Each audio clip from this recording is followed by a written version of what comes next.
My name is Anthony Zammit. I'm a book and paper conservator and bookbinder.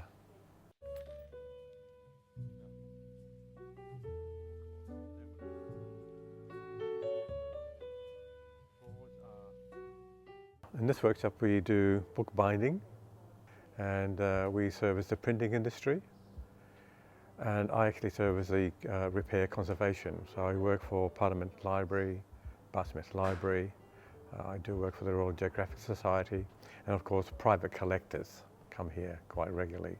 So there's quite a variety and demand for this place. We also teach here as well. I do have students, I have lots of workshops. I teach artists as well. So for St. Mark's, the books were 16th, 17th century, 19th century material, and they're all in a leather-bound form. Some of them are very bad condition because they've been previously repaired, and some of the repair work was detrimental in the mechanics dynamics of the book, so they couldn't be opened. So I had to repair the paper of the text block, and sometimes I even have to, after a century or two they haven't been opened, they break in two pieces. So I had to then not rebind them, but restructure them in a way that you don't change the character, the design of the leather on the cover. That must remain.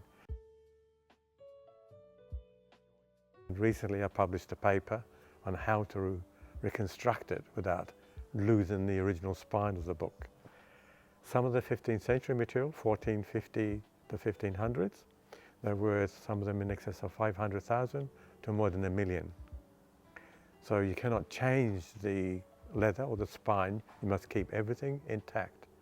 One of St. Mark's books was in black leather, full leather, and somebody bound it in blue buckram, a book cloth in blue, light blue.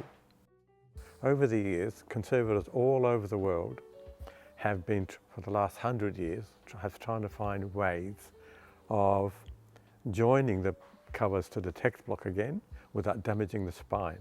I've realized that then if I would get a material, if I get a dye, to combine it with the hydroxys, it will be solvent. So I use isopropyl alcohol to dissolve the hydroxy cellulose because it's a solid material.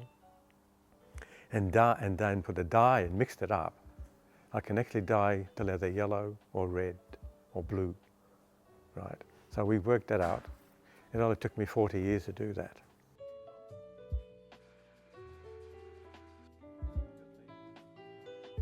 When I started working in bookbinding in the State Library, I used to see these books like that in the shelf with the pink tape. I used to always use pink tape. And I asked the curator, why is the book has tape around it? He says, because they need repairing. And since then, all I want to do was repair books.